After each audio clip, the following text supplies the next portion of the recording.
오늘 우리에게 주시는 하나님 말씀은 누가복음 23장 13절에서 15절까지 말씀입니다. 우리 석절 말씀인데요. 우리 함께 한 목소리로 합독하겠습니다. 시작. 빌라도가 대제사장들과 관리들과 백성을 불러 모으고 이르되 너희가 이 사람이 백성을 미혹하는 자라 하여 내게 끌고 왔도다. 보라, 내가 너희 앞에서 신문하였으되 너희가 고발하는 일에 대하여 이 사람에게서 죄를 찾지 못하였고 헤롯이 또한 그렇게 하여 그를 우리에게 도로 보내었도다. 보라, 그가 행한 일에는 죽일 일이 없느니라. 아멘. 네, 우리 오늘 본문 누가복음 23장 중반부가 우리 본문으로 주어졌는데요. 오늘 본문을 좀 더 정확하게 이해하기 위해서는 23장 전체를 좀 살펴보아야 합니다. 누가복음 23장의 시작은 예수님께서 유대인들의 공회를 통해서 빌라도의 법정으로 옮겨진 예수님의 모습이 보여지고 있습니다. 정확히 말하면 유대인들의 공회에 의해 빌라도 법정으로 고발되는 장면이다라고 보시면 더 옳겠습니다. 고발이 된다고 하는 것, 우리가 쉽게 말해 고소가 된다고 하는 것은 그만한 죄목이 있다고 판단하니까 고발을 하는 것이겠죠. 그러면 공회원들이 빌라도의 법정에 예수님을 고발할 때도 분명히 그들이 고발하는 죄목이 있을 텐데 그 죄목이 무엇이었는지를 한번 살펴보면 좋겠습니다. 우리 2절 말씀 보십시오. 2절 말씀 읽을까요? 시작. 고발하여 이르되 우리가 이 사람을 보매 우리 백성을 미혹하고 가이사에게 세금 바치는 것을 금하며 자칭 왕 그리스도라 하더이다 하니, 첫 번째로 고발하는 이 죄의 죄목은 이 예수라는 자가 우리 유대인들을 미혹했습니다라는 것입니다. 우리 유대인들을 미혹했다. 두 번째로 고발하는 죄목은 가이사, 즉 로마 황제에게 세금 바치는 것을 금하게 했다, 하지 못하게 했다, 이 말입니다. 근데 여러분, 우리는 잘 알고 있죠. 이 모든 죄목들은 진실이 아닙니다. 예수님은 유대인들을 미혹하신 일이 없습니다. 여기서 미혹한다라는 말에 담겨있는 의미는 유대인들을 미혹해서 로마 당국과 맞서 싸우게 만든다, 이 말입니다. 그래야 빌라도가 마음이 분하게 올라와서 예수에게 사형을 선고할 것이기 때문에 그렇게 고발하는 것 같습니다. 이 로마 당국과 맞서 싸울 수 있는 위험 인물입니다. 민란을 일으킬 수 있는 위험 인물입니다 라고 고발하는 것이죠. 예수님은 유대민족들에게 로마 당국과 맞서 싸우라고 말씀하신 적이 없습니다.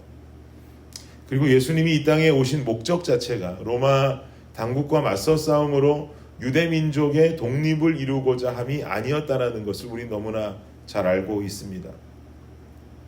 두 번째 죄목으로 무슨 말을 했습니까? 로마에게 세금 바치는 것을 금하게 했다, 하지 못하게 했다. 이것도 명백한 허위 사실이죠. 예수님은 분명히 말씀하시기를 하나님의 것은 하나님께 드려야 하고 가이사의 것은 가이사에게 드려야 한다라고 말씀하신 바가 있지 않습니까? 우리가 생각해 보면 사실 이 메시아의 오심을 기다리면서 유대인들의 독립을 원했던 공회원들 중에 대부분은 바리새인들이었습니다. 유대의 독립을 꾀하고 로마 정부의 세금을 반대했던 인물들이 바로 그들이었다라고 하는 사실이죠. 유대의 독립을 원했습니다. 로마의 당국으로부터 싸워서라도 이 유대의 독립을 원했던 자들이 이 공회원들이었습니다. 그리고 정부에 내는 세금을 반대하는 것, 물론 사두개인들이야 당연히 그러지 않았겠지만 이 바리새인들만큼은 이 로마를 향해 바치는 그 세금도 바치고 싶지 않았습니다. 왜냐하면 이들은 메시아의 오심을 기다리는 자들이었고 이 유대민족들의 우월성을 가지고 율법 속에 백성들을 가르치는 존재들이 바로 바리새인들이었기 때문이죠. 그러니까 즉 유대인들의 독립을 원했고 세금 바치는 것을 원치 않았던 자들은 본인들 스스로들입니다. 그러니 사실상 예수님을 고발한 이 내용이 진실이라고 한다면 이것은 유대인들의 환심을 사게 될 일이지 도리어 로마를 향해서 고발할 내용은 아니란 말이죠. 그러나 그들은 예수님을 불법자로 몰고 있습니다. 예수님의 죽음을 위해서는 무엇이든 할 수 있는 사람들처럼 보여집니다. 이런 상황에 빌라도 총독이 예수님께 이렇게 묻습니다. 3절에 보니까 빌라도가 예수께 물어 이르되 네가 유대인의 왕이냐? 대답하여 이르시되 내 말이 옳도다. 빌라도는 이런 예수님의 죄목을 듣고 고발되는 죄목을 듣고 또 예수님의 이야기를 듣고도 마땅한 죄목을 찾지 못합니다. 그도 그럴 것이 예수님은 생각해보면 로마 당국이 생각했을 때는 그렇게 위협적인 존재는 아니었을 것입니다. 왜냐하면 예루살렘에 들어오시면서 유대인의 메시아라고 떠들던 그자가 나귀 타고 들어온 초라한 모습을 가진 유대인이었다라고 한다면 이 사람이 그들의 왕이라고 생각하는 것은 로마 사람들의 상식적인 생각 속에서도 인정할 수 없는 일이 되겠죠. 그래서 빌라도는 이 예수님이 그저 갈릴리 사람이라는 것을 듣고는 갈릴리를 책임지고 있었던 분봉왕인 헤롯에게로 예수님을 떠맡겨 보내게 됩니다. 그 후에 예루살렘에 와 있는 헤롯에게 예수님은 끌려가셨다가 다시 빌라도의 법정으로 돌아오시게 되고 빌라도의 법정으로 돌아오시게 된 예수님은 여전히 빌라도에게서 죄목을 부여받지를 못하십니다. 빌라도는 여전히 예수님에게서 죄목을 찾지를 못합니다. 14절과 15절이 그 내용이죠. 다시 한번 읽겠습니다. 시작. 이르되 너희가 이 사람이 백성을 미혹하는 자라 하여 내게 끌고 왔도다.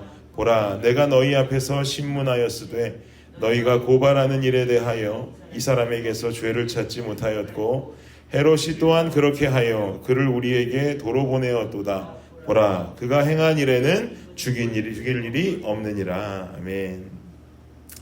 결국 아무 죄도 짓지 않은 예수님은 죄가 없음에도 불구하고 십자가에 죽게 되십니다. 예수님을 죽이려는 공회원들은 죄 없는 자에게 죄를 뒤집어 씌워서 죽이려고 하지만 실상 예수님은 죄 있는 자들을 구하기 위해서 이 땅에 오셨던 죄 없는 자였습니다. 무지한 죄 있는 자들이 결국 죄 없는 자에게 죄를 뒤집어 씌우고는 예수님은 당시 최고 악질의 죄를 저지른 사람들이나 처형을 당한다는 십자가 처형을 로마법에 의해서 당하게 되십니다. 여러분, 오늘 말씀을 통해서 우리가 생각해 볼 수 있는 내용은 무엇일까요? 하나님께서 우리에게 주시는 메시지는 무엇일까요? 세상 사람들이 세상을 살아가고 움직이는 기준은 자신의 이익입니다. 자신의 유익을 위해서라면 서슴지 않고 불의와 타협하는 세상의 모습들을 우리는 많이 발견하게 되죠. 오늘 본문에도 보면 빌라도는 헤롯에게 예수를 떠넘기고 또 헤롯은 다시 빌라도에게 떠넘기는 모습들을 발견하게 됩니다. 그리고 예수님이 없어야 자신들이 세상을 살기에도 편안하다고 생각한 공회원들은 로마를 상대로 유대인의 자존심을 지키며 살아야 하는 자들임에도 불구하고 예수님의 처형을 요구하고 있습니다. 자신들의 이득이라면 자존심도 상관없습니다. 불의도 상관없습니다. 자신들이 조금이라도 깨끗이 못한 돈이라도 벌어내기 위해서는 예수가 없어야 더 편합니다. 없는 죄도 만들어 붙여야 하는 자들입니다. 예수가 없어야 유대인들이 자신들만을 더 존경할 수 있습니다. 이것이 바로 세상이 흘러가는 자연스러운 이치입니다. 이런 자연스러운 세상의 이치 속에 예수님께서 보여주시는 모습은 어떤 모습입니까?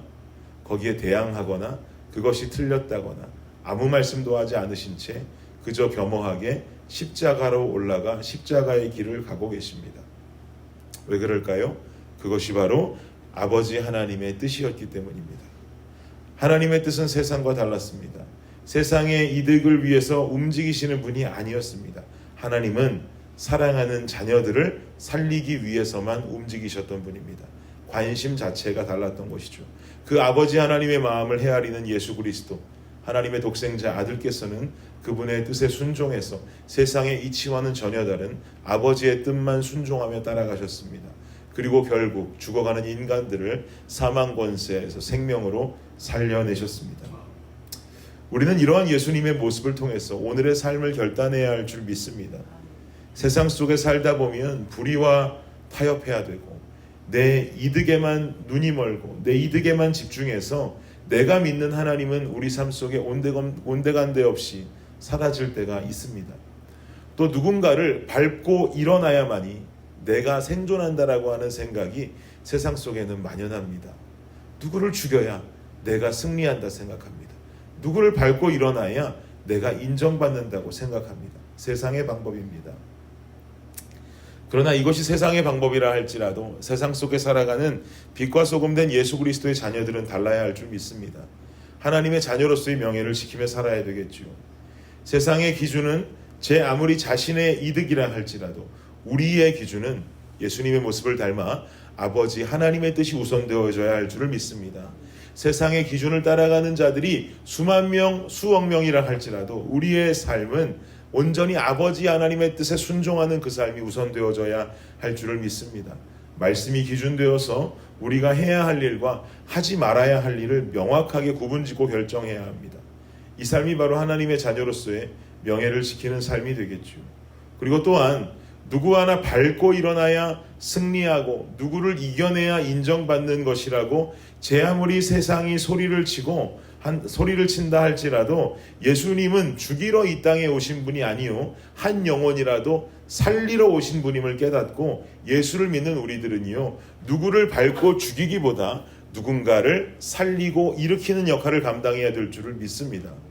주님 말씀이 기준이 되는 삶, 주변에 누군가를 살리고 일으키는 삶, 이것이 바로 십자가이고 이것이 바로 하나님 사랑이고 이웃 사랑의 모습인 줄을 믿습니다. 사랑하는 여러분, 오늘 하루가 시작되는데요. 이 고난주간 어떤 마음을 가지고 살아가고 계십니까? 금식하는 것도 중요하고요.